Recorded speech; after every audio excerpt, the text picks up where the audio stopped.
I'm Steve Morgan, founder of Cybersecurity Ventures and editor-in-chief at Cybercrime magazine. I'm here today with Jason Shockey, Chief Information Security Officer at Cenlar FSB, the leading mortgage loan subservicing company in the U.S.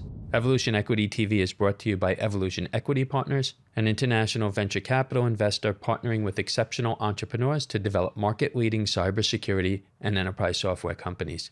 To learn more about Evolution Equity Partners, visit evolutionequity.com. Jason, welcome. Great to have you back on with us. Thanks, Steve. Good to be here. It's been a while. You're one of the top thought leaders in our industry. We've enjoyed having you on to talk about the labor crunch and cybersecurity career opportunities in the past. Before we do that, just give us a little bit on your background and Cenlar FSB for our listeners. Sure. Cenlar is the largest subservicer of mortgages in the nation.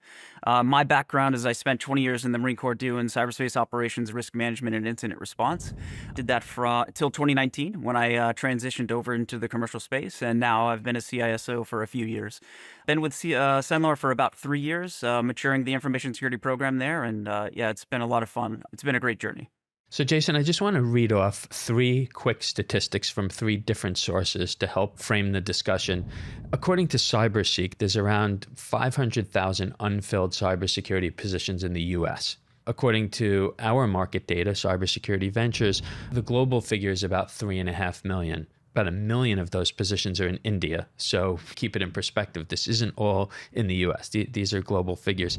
And back to the US, the latest figures from the US Bureau of Labor Statistics states that employment of information security analysts is projected to grow more than 30% from now through 2031. And that's much faster, obviously, than the average of all occupations. So what I want to ask you, Jason, listening to those figures, and you probably have your own perspective, is this a good time for young people to be thinking about a career in cybersecurity? That's a good question, and yes, it is. Short answer is yes. The opportunities that are there are vast. It's somewhat like the medical field, where you can find your niche within the cybersecurity industry. And we always say that there's a place for everyone on the cybersecurity team, whether you can code, whether you're good at math, or whether cybersecurity is your passion, or if you're just starting out and you're wondering if cybersecurity is a good field to get into. I think for young people trying to find their journey through in a valid career that provides not only competitive salaries, compensation packages, but it's the value and the satisfaction that you get from working to protect people's sensitive information and sensitive systems. That kind of satisfaction vastly outweighs the amount of money that you're going to get paid. Now, you'll get a high salary, but you can make an actual difference within your life, the company's life, and also the clients and the users' lives as well by protecting their data. So compared to most CISOs who we talk to, you have as much, if not more than most of them insofar as experience having to do with young people and anyone who's really looking to break into the field. There are people, in all age groups. One of the most common questions that we get, Jason, and a lot of times this is from parents and educators, not just the students themselves. A 2-year degree, a 4-year degree, certifications. There's so many pathways, but for those who are open-minded, who want to get into the field quickly, they know this is for them. Touch on those different options because they are very different from each other. Yeah, I think the 4 main elements of a cybersecurity professional is certifications, experience, training, and education. You mentioned 2-year degrees, 4-year degrees. Which one should I get? When should I get it? The most important step is just to start. Decide that you want to be in cybersecurity and then start. Where you can start is take some initial training, get an initial certification, and then if you can, go to get a 2-year degree or a 4-year degree.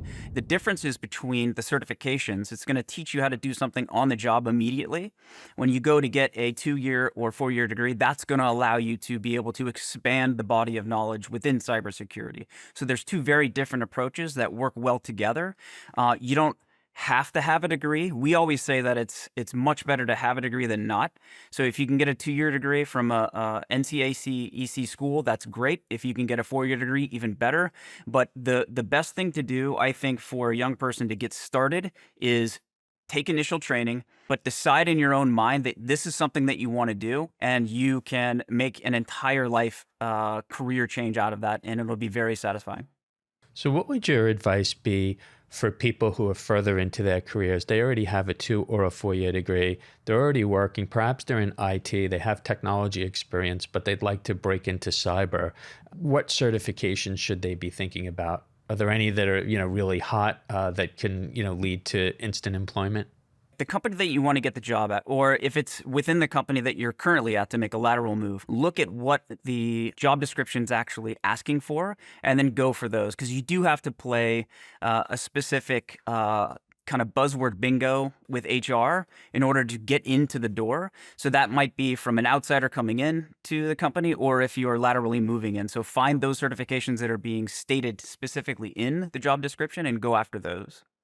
What are your own strategies for recruiting and retaining people? And, maybe I really want to emphasize retaining the latter because it's a hot field. If you have really good experience, there's, plenty of opportunities out there, especially in the worker shortage. So what are you doing to recruit people and more importantly, to retain, those better people?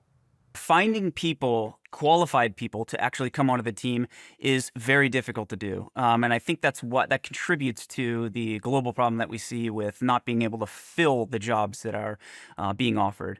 So a lot of that is word of mouth, but the person themselves has to be a good fit for, one, the job, and two, the company. In order to maintain, you have to train. So the second part of your question, after you find those people, how do you actually keep them engaged and interested in the job? It starts with their personality traits. So are they actually a good fit for that position? Like as a chief information security officer, this is what I'm kind of built to do.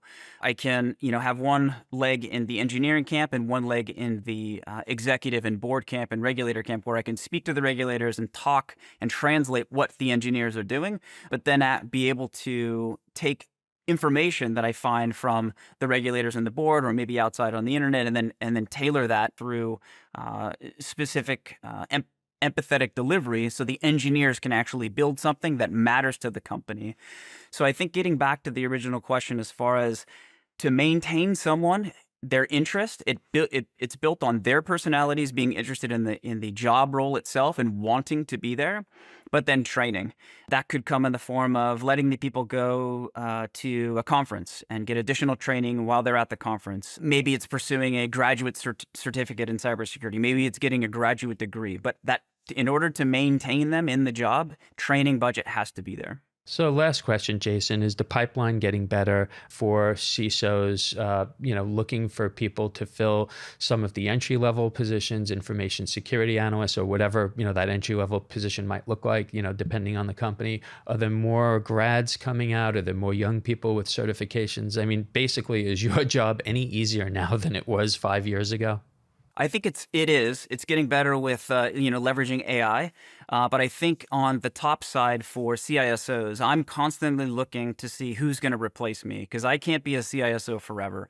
Trying to find somebody that is capable and willing to do a CISO job. Can you actually find them on your team, and do they want to do this? And then you can start grooming them to show them what it might look like to be a CISO one day for them. The other uptick that I'm seeing is, like you said, the graduates coming out of schools. A lot more schools have specific cybersecurity and information security degrees, which is very good. The entry-level positions, or the people interested in entry-level positions, I think is growing. Maybe not at the pace that we can fill all of the roles that are out there, but it is definitely up in an uptick from what I'm seeing. So I'm taking a personal mission to show everyone how they could be a CISO if they wanted to get to that position, but definitely how to level up throughout their career with concrete steps. Well, Jason, as always, we appreciate your insights, and hopefully we could have you come back on with us in 2025 and talk some more. Great. Thanks, Steve. I'm Steve Morgan, founder of Cybersecurity Ventures and editor-in-chief at Cybercrime magazine. This interview is brought to you by Evolution Equity Partners, an international venture capital investor partnering with exceptional entrepreneurs to develop market-leading cybersecurity and enterprise software companies. To learn more about Evolution Equity Partners, visit evolutionequity.com. You can keep up with all of our media at cybercrimemagazine.com.